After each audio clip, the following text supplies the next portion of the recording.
Hey y'all, welcome to our dining room. We've got something special for you tonight that doesn't involve me.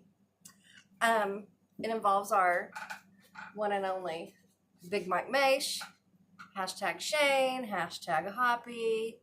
Tonight he's going to be bringing you 10 vinyl era music albums that greatly influenced his taste in music. I'm stepping out. It's going to be all him. You ready? Yep. Let's do the thing. Are we on? Hello.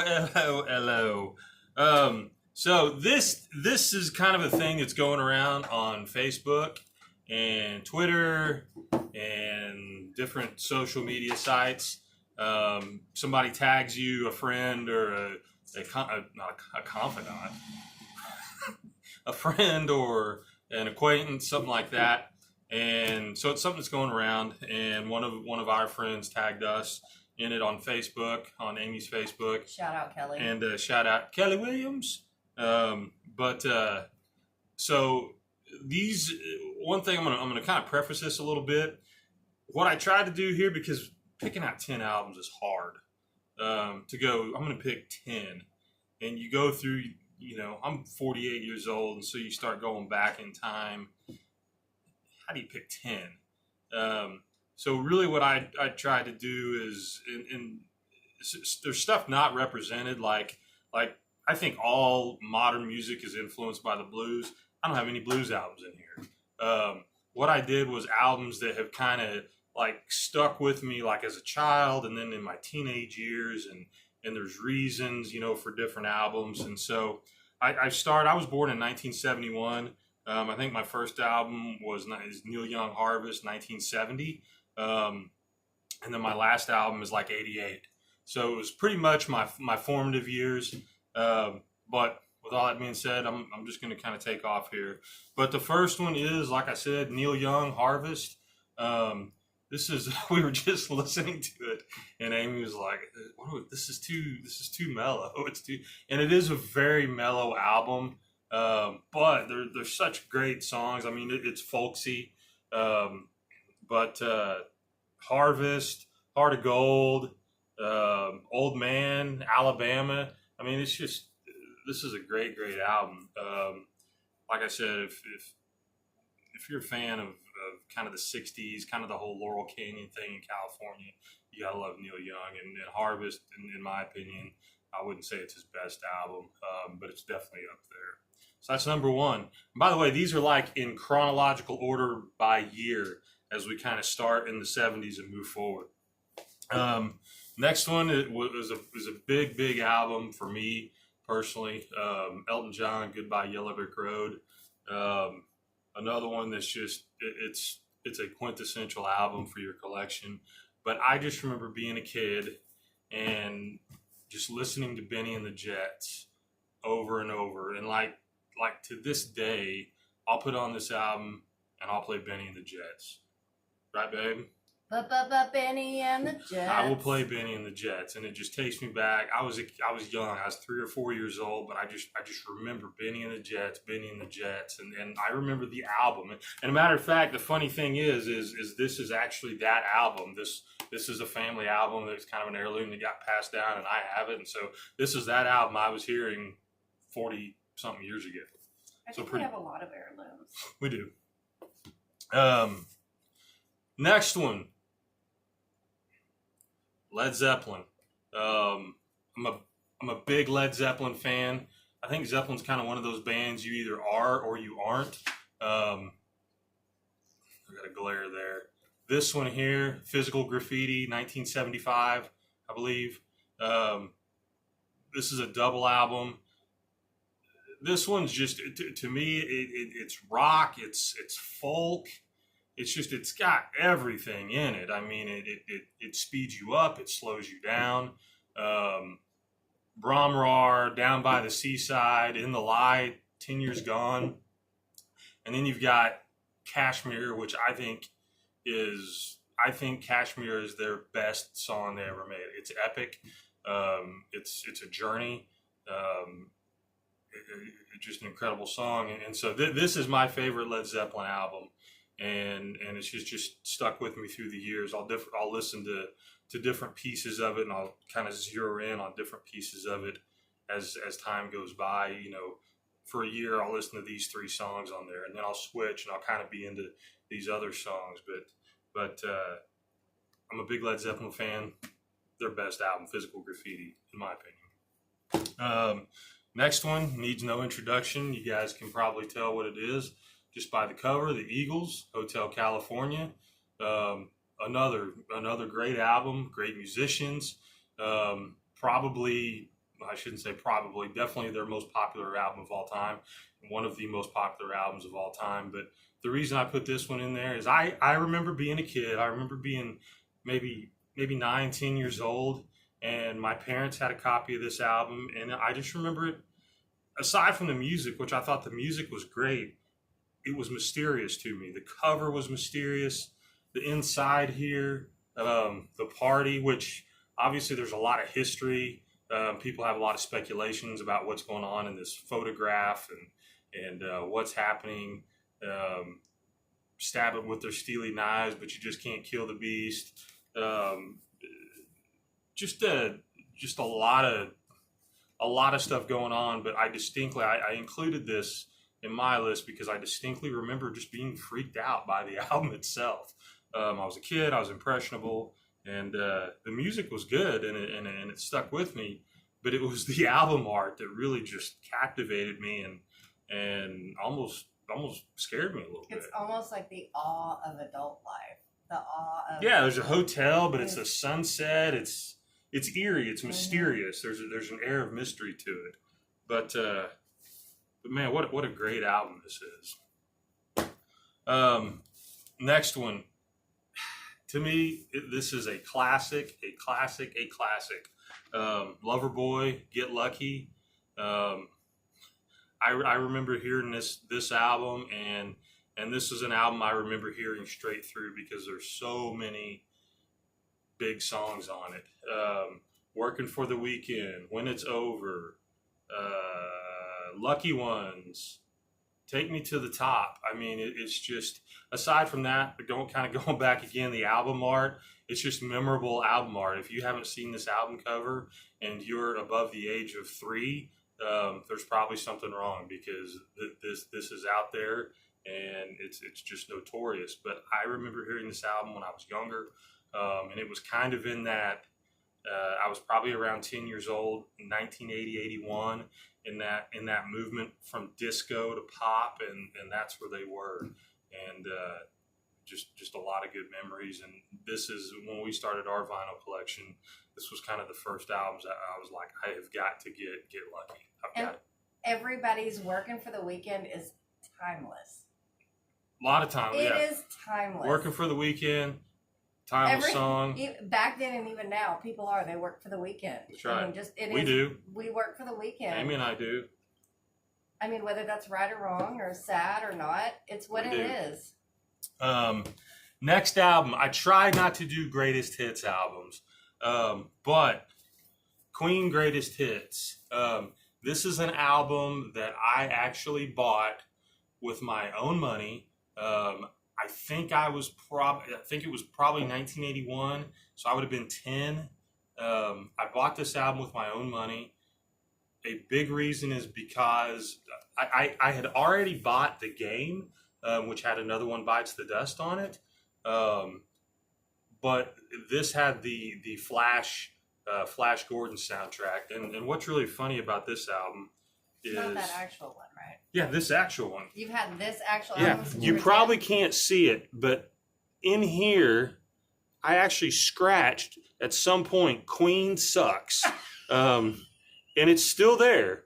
You can see Sucks right there. You've had that since you were 10? Since I was a little kid, yeah. I bought this with my own album. Where have you had it stored? And it's just Another One Bites the Dust, Bohemian Rhapsody, which I've never cared for, but Crazy Little Thing Called Love, Killer Queen, Fat Bottom Girls, Bicycle Race, Under Pressure, We Will Rock You, We Are the Champions, Flash, Somebody to Love, Play the Game. I mean, where have you had that stored? it's a good album. It was at my parents. It was at my parents' house. I didn't know that. Yeah. Wait, I think you've shown that to me. Yeah, I have. Maybe. Queen I don't Greatest remember. Hits. And it Incredible. is. It's greatest hits. I mean, this is a good album. Right. But like I said, I tried not to include greatest hits, but since I bought this one with my own money and I listened to it over and over and over, and I knew all these songs by heart as a kid. Have you signed that one? It was. I didn't sign it. I was 10. I mean, now. No. There's no reason to sign it now because it wasn't sealed. So anyway. Queen sucks. They don't anymore. I don't know why I thought that. I think I did that when I was a little bit older, and I was like, "Oh, this is an album. I'll never listen to an album again." Anyway, okay. This is where we kind of change gears a little bit. You kind of sensed it a little bit going from Zeppelin to Hotel California, and then the Lover Boy, which is a transition to Queen. So you kind of transitioning a little bit. This is when the step really takes place. Duran, Rio. I had a next door neighbor that was a couple years older than me, and he was a Duran fan. And he got me. He was kind of one of those guys that he was older than I was. I didn't necessarily look up to him, but he still influenced me a lot and things that I was being exposed to, and music was one of those, and culture, and he was a big Duran fan, and he turned me on to Duran. There's a lot of us out there that are Duran fans. We know that. But Rio was kind of that first album. Obviously, Rio, Hungry Like the Wolf, that was their two big ones. But New Religion, The Chauffeur, and Save a Prayer, those were like really big songs to me. But again, you talk about timeless albums, and even though it's new wave or pop or synth pop, whatever you want to call it, this is one that obviously stands the test of time.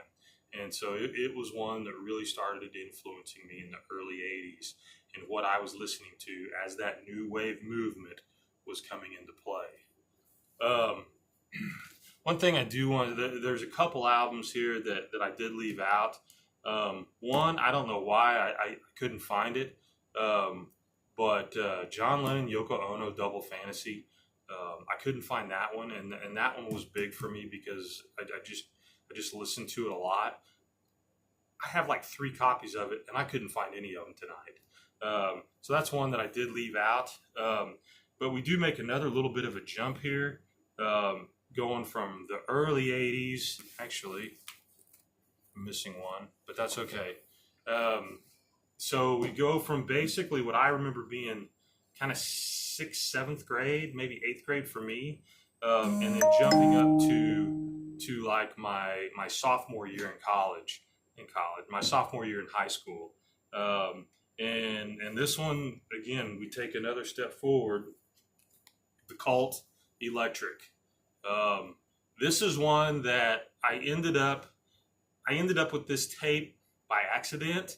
I went on a soccer trip, and we went to a tournament, and I think it was in San Diego, and I come back somehow with this mixtape, and I'm listening to this mixtape, and there's 2 albums on this mixtape. One is the Lost Boys soundtrack, the other one is the Cult, Electric, and I mean, I wore that tape out, just over and over and over, just listen to those songs, and the Cult, man, I really think they never really hit, they never quite crested. I mean, obviously they're a very well-known band, but they're a really important band and have their own sound, and I always appreciated that about them. And this song here, there's one bad song on it. Me and my buddy were listening to it a couple weeks ago. There's one bad song on it, and it's a remake. It's Born to Be Wild. Why they decided to remake Born to Be Wild, I don't know. Every other song on this album just kills it. Great album. The Cult, Electric. Next one, Pink Floyd. I am a Pink Floyd fan. I have probably 5 or 6 Pink Floyd albums. The Wall, I remember when I was, again, young, I was 7, 8 years old, when The Wall came out and hit. And I just remember hearing that, We don't need no education. I remember hearing that on the radio, and it was big, and it made me see things in a new light. But for my formative years as I got older, the album that I really grabbed a hold of for some reason, and a lot of critics don't like it, but it's Momentary Lapse of Reason. I think this is either 87 or 88. I'm not sure which. 87 or 88. This was done without Roger Waters.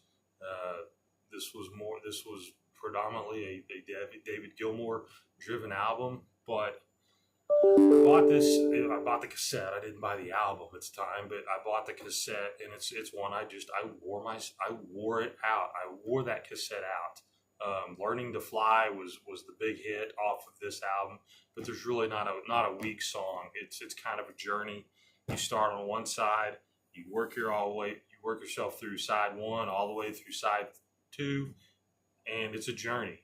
And I remember listening to it on my Walkman as a high schooler, falling asleep at night, and just great memories. And I'll even every now and then I'll do it now. We'll be in bed and I'll put on this album on my headphones and just fall asleep to it, because it just, I don't know, there's a hypnotic rhythm to the whole album, but it's got great memories for me. Last one, Robert Plant, Now and Zen. This one still has the plastic on it, so there's a reflection. Obviously, like I said, I am a Zeppelin fan, and so as a Zeppelin fan, you kind of become a Robert Plant fan. A lot of Plant's albums, starting from the first one, are he does his own thing. He really, truly does his own thing. And a lot of his albums have like one or two, in my opinion, sorry, Robert, but they have like one or two songs that you kind of grab a hold of. And the rest is just kind of like, what is this? What am I listening to? It's just kind of zany. It's a little weird for me, for my taste, because he does. I think when he makes albums, he's having fun, and I think he's trying stuff, and I don't necessarily think he's trying to not sound like Led Zeppelin, but I think he's trying to venture into new ground that he didn't venture into with Zeppelin. But this album, from start to finish, this is 1988. I was a junior in high school. And again, I was buying cassettes back then. I wasn't buying albums. You were with me when I found this, and I freaked out. It was like, holy crap, Robert Plant, Now and Zen.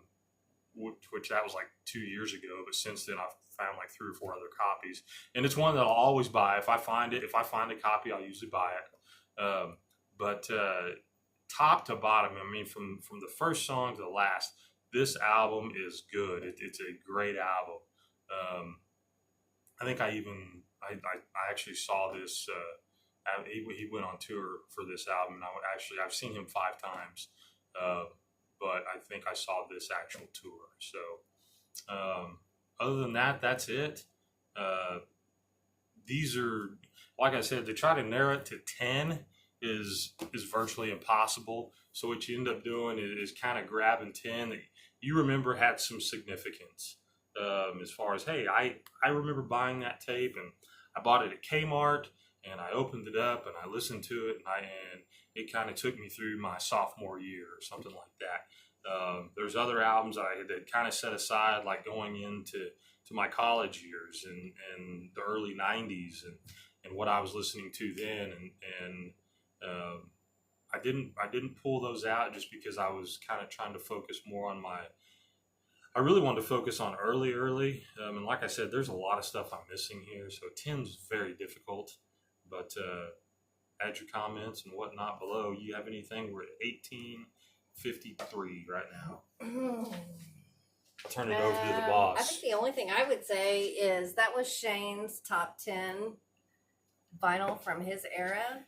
And albums that influenced me. Right. And if you want any suggestions from any other era, any suggestions from what you guys want us to showcase, we have an endless supply. We've got about 1,200 albums. We have an endless supply, so we'll take requests on what kind of vinyl record albums you guys would want to hear. That, like I said, that was just his top 10 from his era, and I'm sure it was very hard for him. He's been over here for about 2 hours trying to figure out what 10 albums he wanted to pull. And finally, you just end up kind pull 'em. of not giving up, but going, okay, I've got another 20 just sitting over here, kind of, well, no. So, I mean, it could be as simple as give us another top 10. Yeah, it can be anything. Blues, country. Yeah, a category, a genre. Let us know what you want to see. We probably have it. I don't like the term hip hop, but back in the early '80s, I listened to some. a lot of not rap. I listened to Run DMC back in '82, '83, but a lot of like the Egyptian Lover and Midnight Star and we even Nucleus. We can slow it down, we can speed it up, we can rock it out, we can blues it out, we can bluegrass it, we can gospel it, we've got it. If you want to hear it, we've got it. Hair metal on the wall behind us, Judas Priest, White Lion. Can we give tribute to your hat? Autograph, Scorpions. Can we give tribute to his hat? Dollar Tree. Straight from the Dollar Tree to block the sun when he's out mowing. Dollar Tree hat. And roofing. No, this is just, I like that. I like bucket hats. And I saw this one and I was like, I'm going to wear that hat. I was like, you got to have the hat. I'm going to wear it because otherwise I have no hair. And so this makes me look cooler than I really am. At the end of the day, it protects the bald head. Especially when I just kind of keep it like here. It's kind of Run DMC. Or LL Cool J. All right. Let us know below what you want to hear, what you want to see. And we'll try to accommodate. We love you. The Lord loves you more. Thanks for hanging out with us.